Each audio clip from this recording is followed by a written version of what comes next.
Kuya Francis po, yan po ay lagi nandito din. Kumbaga hindi na ibaba sa amin. Kaya kumbaga sanay natin si Kuyang kasama namin dito pagkakain, gano'n. Welcome naman po si Kuya Francis din eh.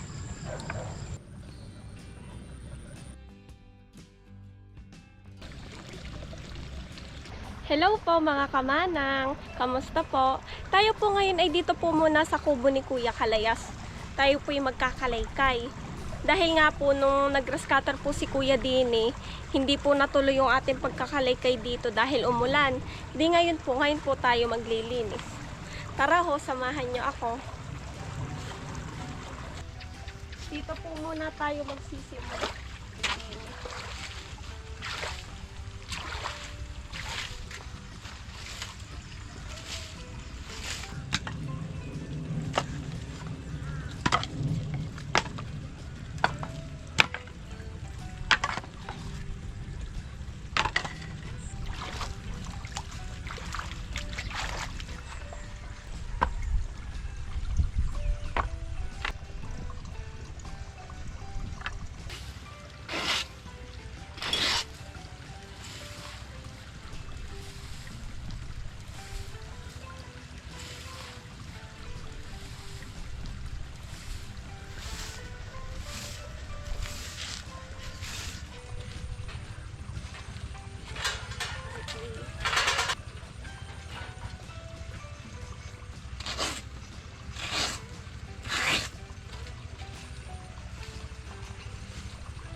Okay naman na po mga kamanang at naglinis-linis naman po itong kubo ni Kuya. Syempre ho, kapag po tayo nandito, hindi po mawawala yung ating luto serye. Kaya tara ho, samahan nyo po tayo po yung magluluto ng merienda. Tara po!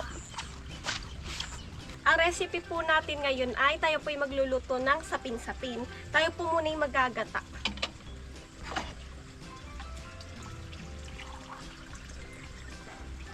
One. 2.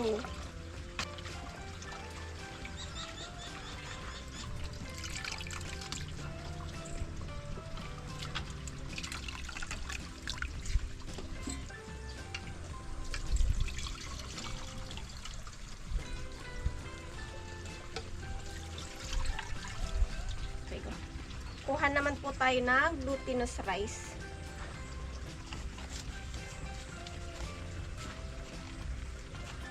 One, 2, 3. Maglagay din po tayo dito ng 1 cup sugar. Nasa sa inyo po kung gaano kadami asukal yung ilalagay nyo. Maglagay din po tayo ng 1 pack na swak or any brand po ng gatas. Gata. 1, 2. 2 cup po ng gata yung ating nilagay lahat. Haluin lang po nating maigi hanggang sa mag-mix po lahat. Pag po ganito na yung itsura niya, salain naman po natin. Kasi ho, may buo-buo pa yan para matanggal po yung pagkabuo-buo niya.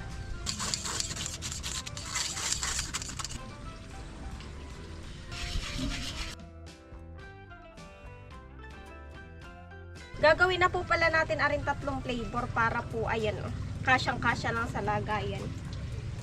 Meron po tayong food color dito na color orange.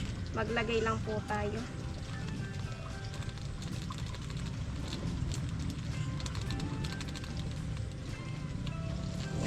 Maya po natin dagdagan.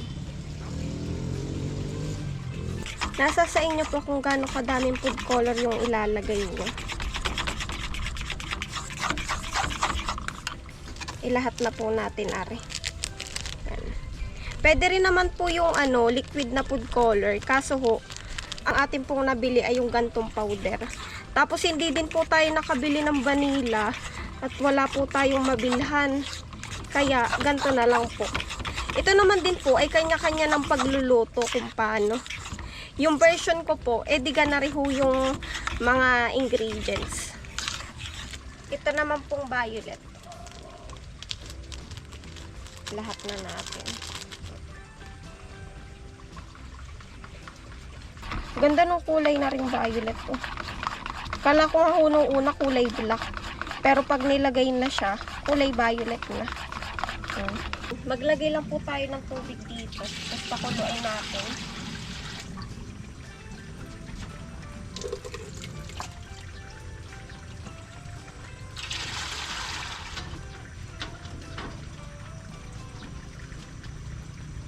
Atin pong hahanayan na nito.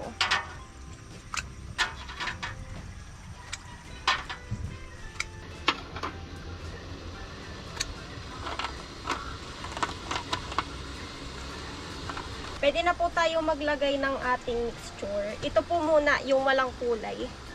Tapos ang gamit po natin ay 1/2 tablespoon. Tapos ilagyan lang po natin.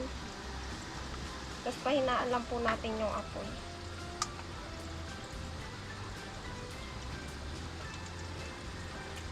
Wala po tayong pantakip, kaya ito na lang pong foil yung gagamitin ko. Ewan ko po kung nasan yung pantakip na rin.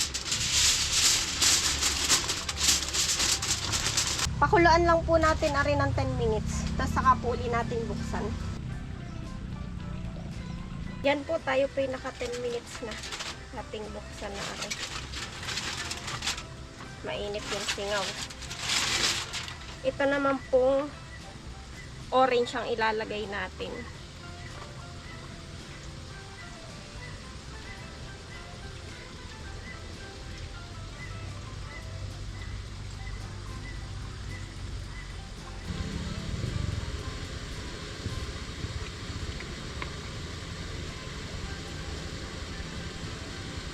Takpan lang po uli natin.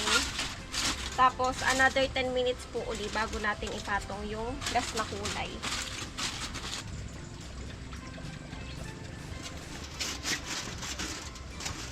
Mainit yung singaw.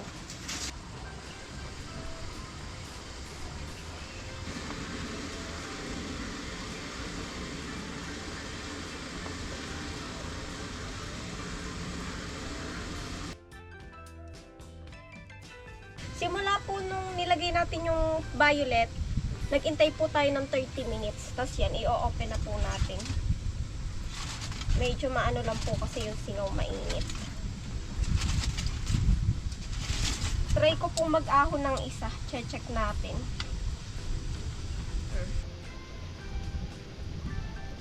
Ay, perfect.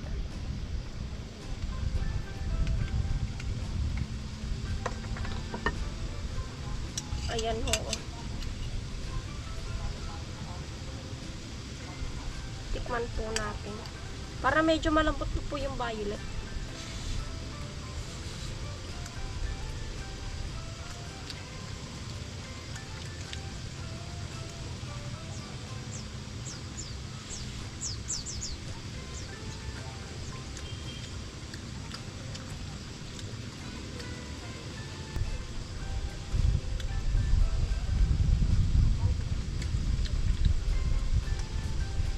Luto na po siya. Medyo matabang lang po itong gawa natin. Pero pag kayo po'y magluluto, dagdagan nyo po ng asukal. Matabang po yung tansya ko eh. Gawa naman po tayo ng pinakang pan-toppings niya. Ito pong ginamit natin kanina. Ito din po yung gagawin nating toppings. Lalagay lang po natin. Kayo na lang po magtansya kung gaano kadami. Yan. Yan, okay na po yung ganari sa akin. Tapos, lagyan ko po ng asukal para po mag-balance kasi mataba nga po yung ating nagawang sapin-sapin. Yan.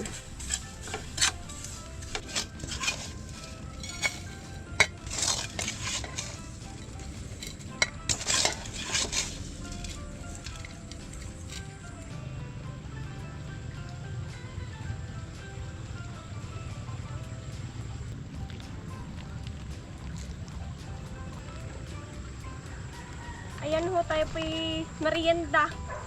Kasama po natin si Kaka Best Friend, tapos si Kuya Francisco. Ari ay sapin-sapin. Tayo pray muna.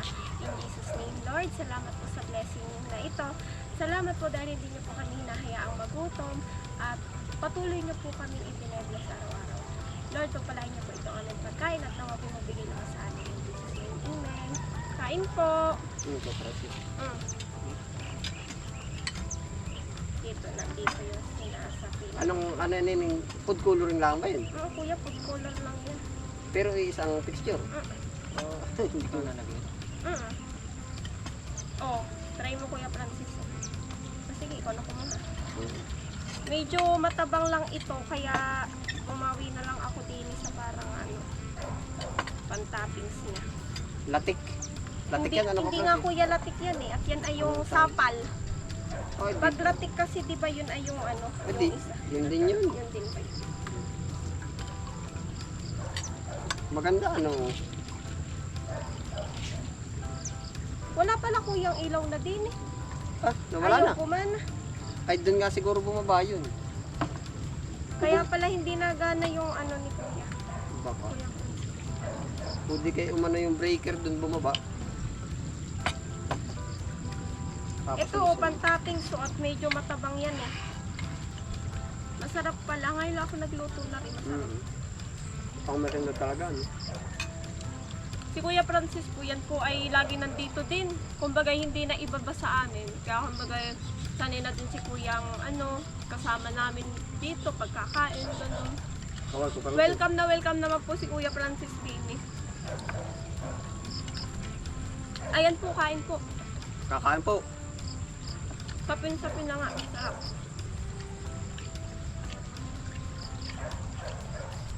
Ganito rin yung binibili, ano? Madali lang pala manggawa. Iba lang ay kulay. Food color lang Kuya yung kulay-kulay na yan. Yun nilalagay nila, kita ko. Para bang yung gatas na pinakulo. Ang tawag yun yung... Ay, oo. Sa kutsinta, Kuya. yung yema. Yun. Siguro yung kutsinta, ganito rin pang gagawa. Ano nga bang tawag dun? Ito, Francis, yung bang parang yema. Ano? Hindi. Paano Ang tawag niluto? Nilaga ba yun? Yung iba, nigagawa ay lang yun sa kawali. Depende sa nagluluto. Dapat yun inibubutasan mo. Huwag ka maglalagay ng basta gano'n, sabog yun. Magkaka-pressure yun na, ano? Hindi, yung iba ay niaahon sa kawali, tapos doon niluluto. Depende sa nagluluto. Sa bagay. Yung bang gatas ay parang tawag yun pinapakulo. Yema? Hindi yema yung isa. Yung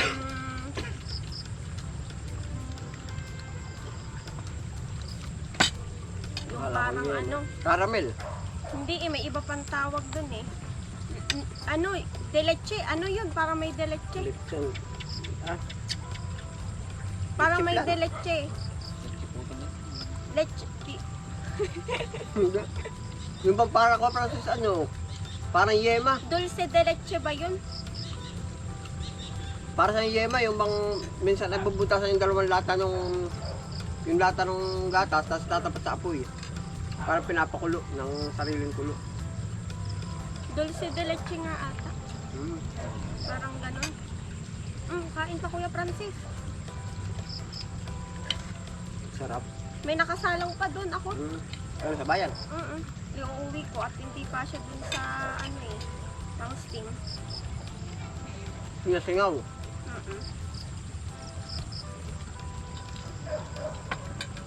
Ang sarap pala, no?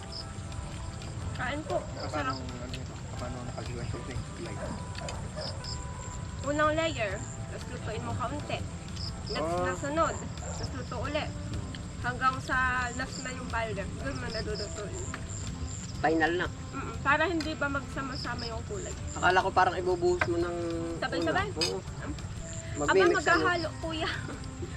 Siya, lulutuin mo muna ng 10 minutes, tapos saka mo di ilalagay, ganun.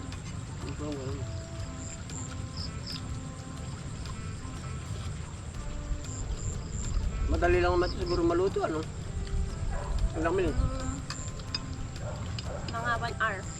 Oo. Kasi 10 minutes, 10 minutes, plus 30 minutes, 1 hour. Tagal din pala, ano? Mm. Punta ko pala siya. Kuha pa ko yun. Ay, rin sa pala ginataan na. Nilahukan ko din naman tong gata. Hindi Oo. yung sapal, ito rin gamit ko.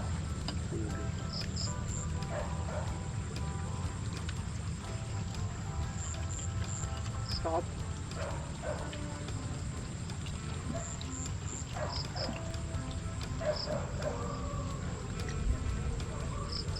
Pwede yung pambinta, ano ko, Francis? Sarap. 10 piso. Ang isa. Sige. 20. Mm.